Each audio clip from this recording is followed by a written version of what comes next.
Oke,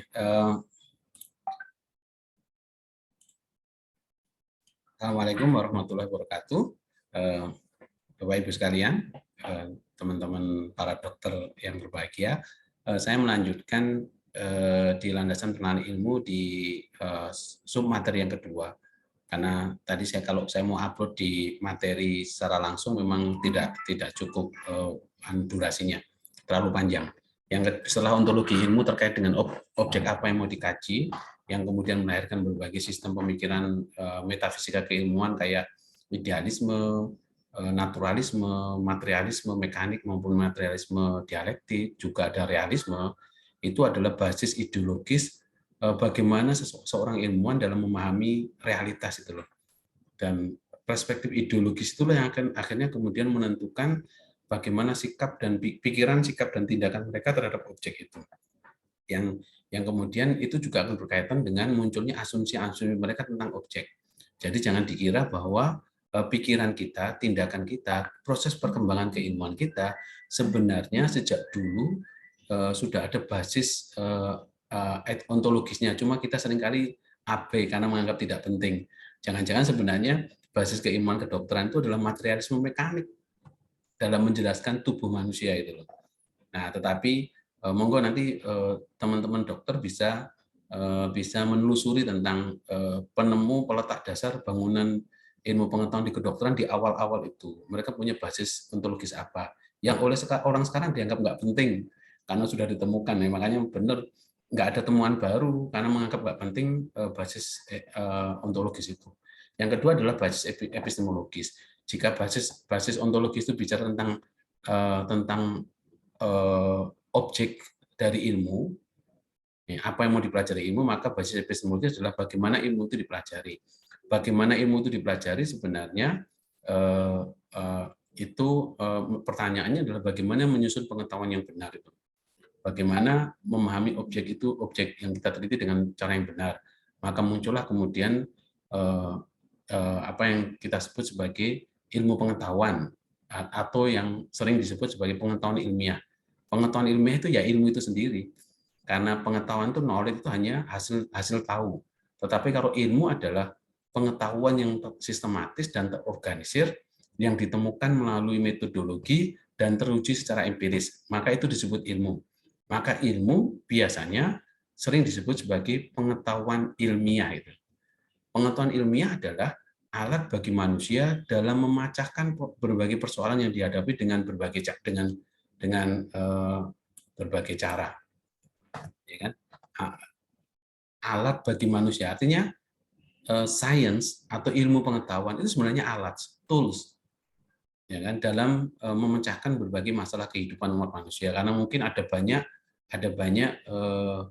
alat yang digunakan untuk menyelesaikan masalah itu. Makanya struktur pengetahuan itu ada berlapis-lapis, ada common sense, ada pengetahuan biasa, kemudian di atasnya ada pengetahuan ilmiah, ada yang disebut dengan ilmu pengetahuan, di atasnya lagi ada pengetahuan kefilsafatan yang hasilnya berupa spekulasi, abstraksi, kemudian di atasnya lagi ada pengetahuan keagamaan. Ini yang bagi orang yang punya keyakinan keagamaan, lapis pengetahuan itu seperti itu.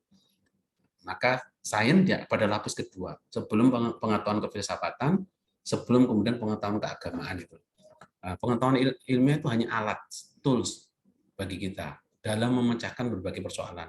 Tetapi meskipun hanya alat, kita percaya bahwa hasil pengetahuan ilmiah adalah sesuatu yang bisa mendekati kebenaran. Kenapa? Karena dia teruji secara empiris, ada pembuktiannya gitu loh. Ada sebuah proses terus-menerus yang dilakukan sehingga ini adalah sesuatu yang bisa dipercaya. Kalau pengetahuan ilmiah tidak bisa dianggap sebagai sesuatu yang dipercaya untuk memecahkan masalah, buat apa kita kuliah? Ini yang kadang-kadang paradok kita loh. Kita itu yakin dengan kebenaran ilmu pas kuliah itu loh, pas menyelesaikan tesis, disertasi. Tapi ketika berhadapan dengan realitas yang berbeda, kemudian ilmu pengetahuan nggak berfungsi. Tapi yang berfungsi adalah hal lain gitu loh. Mitosnya, keyakinannya, dan sebagainya itu loh. Padahal kita sudah percaya bahwa sains adalah salah satu alat yang terpercaya untuk memecahkan masalah. Sehingga kalau bicara tentang sesuatu sifatnya medis, kita percaya dengan ilmu kedokteran. Ya. Tetapi bagi orang yang beragama, sains hanya salah satu alat. Ya. Ada mekanisme lain ya kan yang harus dilakukan. Tetapi kalau saintis murni ya tetap ilmu.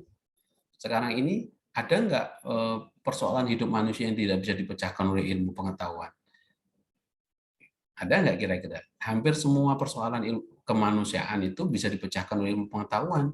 Kalau toh sekarang belum bisa dipecahkan, suatu saat nanti ilmu pasti bisa memecahkan itu.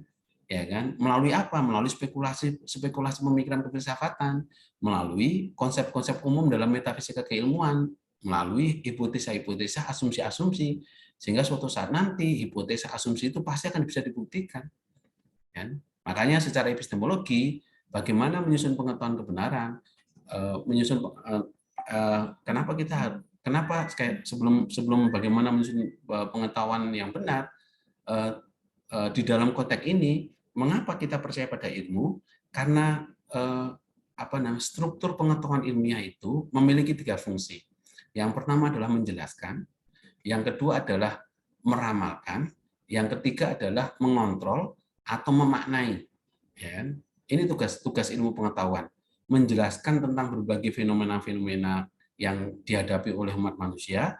Dari penjelasan itu, maka dia akan memprediksikan kemungkinan-kemungkinan yang akan terjadi jika fenomena itu fenomena seperti ini dideskripsikan itu. Nah, dari prediksi itu, maka manusia harus punya, dengan ilmu pengetahuan manusia harus punya sikap, ya kan? Bagaimana memaknai kejadian, bagaimana mengontrol fenomena itu supaya tidak berakibat fatal bagi kemanusiaan. Jika sejak awal orang kedokteran bisa menjelaskan jika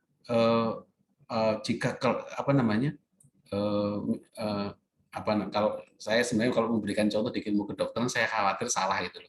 Tetapi mungkin jika nanti itu salah, mohon nanti direvisi oleh teman-teman dari kedokteran.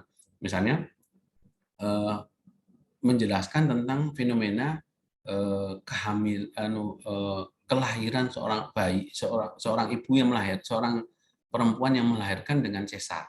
Kalau dia 2 atau 3 kali kelahiran dengan sesar, maka diprediksikan dia jangan hamil lagi, karena khawatir kalau kelahiran yang keempat itu dengan sesar lagi itu akan berbahaya bagi tidak hanya pada perempuan itu sendiri, tapi mungkin juga pada bayi, mungkin ini ya, sehingga kemudian dia memprediksikan situasi itu, maka kemudian dia mengontrol atau sehingga dia menawarkan kepada seorang perempuan yang supaya dia tidak hamil lagi keempat atau kelima dan sebagainya karena berbahaya bagi kandungan atau bagi kesehatan tubuh, kesehatan yang si perempuan tadi, maka dia mengontrol atau memberikan sebuah solusi. Bagaimana kalau kemudian sterilisasi misalnya atau KB misalnya, itu dilakukan. Atau juga dia menjelaskan tentang penyakit orang yang lahir dengan sungsang misalnya, bayi yang lahir dengan sungsang. Kalau ini dia menjelaskan bahwa fenomena kehamilan seorang perempuan yang posisi kepala bayinya ada di atas, yang di bawah adalah kakinya. Ini kalau dibiarkan, dia memprediksikan kalau ini dibiarkan sampai kemudian dia lahir, maka ini berbahaya karena kemungkinan tidak akan bisa lahir dengan normal. Kalau terlahir dengan normal, pasti ada dampak yang buruk. Maka dia akan mengontrol gejala-gejala itu supaya tidak berakibat fatal bagi si bayi atau si ibu. Maka dia menawarkan kepada si perempuan tadi bagaimana kalau operasi sesar. Ini tugas ilmu pengetahuan, Bapak Ibu sekalian. Makanya tugas ilmu pengetahuan itu sudah bisa memprediksikan kapan gerhana matahari total terjadi, kapan kemudian terjadi gempa misalnya, bagaimana bahwa potensi banjir akan terjadi di masyarakat yang dia menjelaskan tentang fenomena pohon yang ditebang. Dari penjelasan itu, dia akan memprediksikan kalau terjadi illegal logging, pohon yang ditebang di semua hutan misalnya, dampaknya pasti buruk. Dia akan memprediksikan berapa tahun lagi daerah ini pasti akan banjir. Kan begitu kan? Dari penjelasan keilmuan tadi, dia akan kemudian mengontrol. Oh, kalau begitu harus ada segera dilakukan reboisasi, penanaman kembali, atau kemudian dibangun bendungan, dam besar. Untuk apa? Untuk menampung air hujan ketika dia turun supaya tidak menjadi banjir, ditampunglah dalam bendungan. Nah, ini kan luar biasa ilmu pengetahuan. Maka ilmu pengetahuan itu Maka bagi orang materialisme yang tadi deontologis dan naturalisme, kejadian yang akan sebuah peristiwa yang kejadian-kejadian yang akan datang sudah akan bisa ditentukan kalau peristiwa sebelumnya sudah bisa kita maknai. Ya kan? Mirip dengan kenapa ilmu pengetahuan bisa memprediksikan kapan gerhana matahari total terjadi. Padahal belum terjadi, tapi kita sudah bisa memprediksikan. Ya kan? Dari apa? Dari kejadian-kejadian yang mengawali sebelumnya. Ya kan? Indonesia akan mengalami gelombang COVID ketiga misalnya. Kenapa bisa memprediksikan itu yang belum terjadi? Ya dari berbagai kejadian yang mengawali sebelumnya. Supaya itu tidak terjadi, maka tugas ilmu selanjutnya adalah melakukan controlling. Ya kan? Ini fungsi ilmu. Ini secara epistemologis, fungsi ilmu itu seperti itu. Makanya kenapa orang-orang Eropa itu sudah bisa merancang peradaban masa depan sebuah kota itu seperti apa? Karena dia sudah mendesain dengan ilmu. Maka masa depan itu by design. Dengan apa? Dengan ilmu pengetahuan.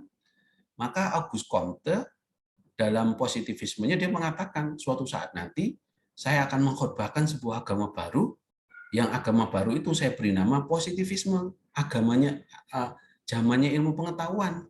Ketika metode mitos digeser oleh teologi atau ontologi, ketika teologi digeser ilmu pengetahuan. Zaman di mana semua hajat hidup manusia itu dikelola melalui ilmu pengetahuan, diprediksikan melalui ilmu pengetahuan.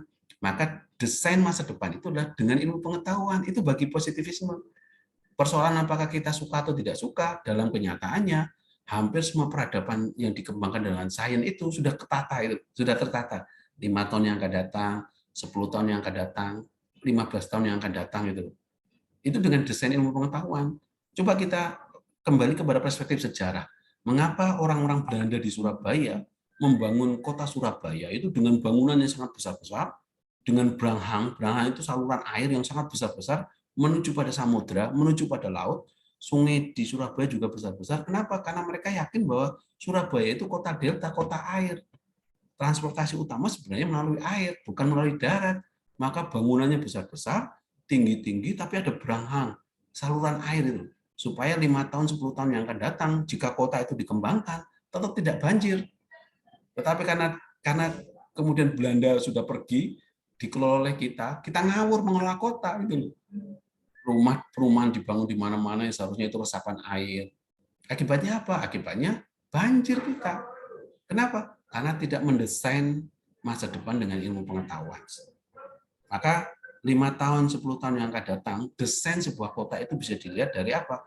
Dari bagaimana kita menata secara rinci ilmu pengetahuan itu. Dengan ilmu pengetahuan. Begitu juga, kenapa kita bisa memprediksikan bahwa 2045 Indonesia itu bonus demografi. Dari apa kita bisa menjelaskan itu? Ya dari data-data yang sudah kita miliki sebelumnya. Sehingga kalau kita bisa mengatakan bahwa kita akan memprediksikan 2045 Indonesia akan mengalami bonus demografi karena 60% penduduk Indonesia adalah usia produktif. Ya kan? Persoalannya adalah itu kalau jadi bonus, kalau jadi petaka demografi bagaimana? Kenapa? Ya karena tidak didesain. Yang seharusnya usia produktif, tapi nggak produktif. Sehingga malah menjadi petaka demografi. Nah ini kan tugas ilmu yang harus menyusun itu. Termasuk juga tugas ilmu kedokteran harus menyusun supaya 2045 generasi kita adalah generasi yang sehat. Jangan didoakan menjadi sakit terus. Kalau didoakan menjadi sakit terus supaya kan jadi hal lain itu. Maka ini tugas penting ilmu pengetahuan, menjelaskan, meramalkan, mengontrol atas penjelasan-penjelasan itu. Maka Bapak Ibu bisa melihat sebuah peradaban yang dibangun atas dasar sains pasti sudah akan ketata desainnya. Bagaimana arah perkembangan masa depan itu? Di Eropa itu main bola aja didesain dengan ilmu ya. Saya sudah pernah bilang di pertemuan pertama itu, Messi itu sudah sejak awal dia, andai kata Messi itu lahir di Indonesia, mungkin dia tidak akan menjadi pemain sepak bola yang hebat. Tetapi karena dia sudah didesain dengan ilmu pengetahuan, dilatih betul-betul dengan ilmu pengetahuan, asupan gizinya diberikan supaya dia tahan berlari 45 kali 2 misalnya selama 90 menit dia bertahan secara fisik kan. VO max-nya dia dia dia kuat ya kan, dilatih cara cara berlari, cara menendang bola, itu kan semuanya dengan dasar ilmu. Sekarang hasilnya kemudian bisa dilihat, oh Messi sekarang menjadi pemain bola hebat. Kenapa? Karena ada desain ilmu yang berperan di sana itu. Sehingga mungkin ini kadang-kadang mungkin teman-teman kedokteran sekali-kali ngomong tentang sepak bola Indonesia, ya kan? Mengapa sepak bola Indonesia nggak pernah maju-maju? Gimana bisa maju? Asupan gizinya dari pentol, dari pentol, dari cilok, dari seblak, dari makanan-makanan nggak bergizi misalnya, sehingga baru 30 menit dia sudah capek dan sudah kelelahan, ya kan? Nah, coba itu didesain dengan ilmu. Mungkin kalau orang-orang kedokteran yang bicara, pemain bola itu akan percaya. Gitu. Nah, ini maka landasan epistemologi ilmu adalah bagaimana semua pembahasan masalah objek itu didekati dengan pendekatan sains, dengan pendekatan metode ilmiah, dengan cara sebenarnya alurnya seperti itu metode ilmiah ini. Yang ini secara konseptual saya yakin semua ilmu pasti punya pemahaman yang sama alurnya. Pertama adalah penentuan masalah, ya kan? Kemudian menyusun kerangka masalah dari sesuatu yang menjadi fokus riset kita. Kemudian kita mengajukan hipotesa, simpulan sementara. Simpulan sementara itu kalau kemudian kita melakukan deduksi konsep general dari hipotesa itu dengan membangun analisa konsep, mencari referensi dari kebenaran a priori dari teori-teori yang sudah ada, kemudian setelah deduksi baru kemudian induksi, pembuktian atas hipotesa itu. Kalau dia benar, maka dia menjadi teori ilmiah. Kalau dia tidak benar, kalau dia salah, maka kembali lagi menjadi hipotesa baru. Nah, metode ilmiah pasti seperti itu. Di ilmu kedokteran pasti akan sama. Ya kan? Tentukan masalah dulu, maka kita buat latar belakang masalah. Latar belakang masalah adalah tempat di mana kita menemukan masalah sesungguhnya, menemukan adanya kesenjangan antara fakta dengan nilai, antara apa yang seharusnya dengan apa yang sesungguhnya terjadi itu. Dari posisi masalah itu baru kemudian kita susun kerangkanya, kerangka konseptual atas masalah itu loh. Sehingga penentuan masalah tidak sekedarnya. Ini pendekatan keilmuan, karena pendekatan keilmuan maka dalam latar belakang masalah biasanya selalu dibangun argumen-argumen yang mendukung di mana posisi masalah itu menjadi muncul. Makanya kenapa biasanya di latar belakang masalah itu ada riset sebelumnya. Riset sebelumnya bukan menunjukkan sejumlah riset yang pernah diteliti, tetapi sebuah konsep ilmiah yang sudah ditemukan dalam riset sebelumnya tentang objek yang kita kaji, tentang masalah yang kita kaji. Baru kemudian kita ajukan hipotesis. Hipotesis tidak seharusnya namanya benar. Ya kan? Kalau dia benar, kalau kita buat deduksinya, kerangka konseptual yang sifatnya umum, kita buktikan secara induktif, benar, maka dia jadi teori ilmiah. Dan ini kalau menggunakan perspektifnya orang-orang idealis, dia mengatakan pembuktian ilmiah dengan induktif itu hanya mengambil kebenaran parsial dari sesuatu yang sifatnya umum. Makanya ilmu pengetahuan sifatnya selalu induktif, ya kan? Membuktikan sesuatu berdasarkan pengalaman faktual secara langsung, bukan konsep yang sifatnya general. Bagi orang idealis, ini kebenaran relatif, bukan kebenaran mutlak. Kebenaran mutlak ada pada konsep yang general. Kebenaran induktif itu kebenaran relatif. Makanya kenapa kemudian pengalaman manusia satu dengan yang lain bisa jadi berbeda-beda tentang sebuah penyakit, ya kan? Nah, biasanya kita kemudian melakukan generalisasi, meskipun generalisasi bukan sesuatu yang salah. Nah, ada banyak bentuk metode dalam penelitian ilmiah. Ada metode induksi. Metode induksi lebih kepada bagaimana induksi itu kan dari sesuatu sifatnya kasuistik kan, studi kasus kan, itu induksi. Yang rumusan masalah, pengajuan hipotesis, pengambilan sampel, kemudian verifikasi, baru kemudian kita melahirkan sebuah tesis. Ada juga induksi. Kalau induksi itu adalah sesuatu yang sifatnya umum ke hal yang sifatnya khusus. Ya. Deduksi itu kan konsep yang general yang tadi disebut, sesuatu yang sifatnya general, kemudian kita turunkan menjadi pernyataan sifatnya partikular, baru kemudian simpulan. Kalau ini biasanya jarang juga sering dilakukan oleh oleh teman-teman yang di sosial humaniora dan sebagainya. Nah, begitu teman-teman Bapak Ibu sekalian terkait dengan konsep epistemologi ilmu pengetahuan.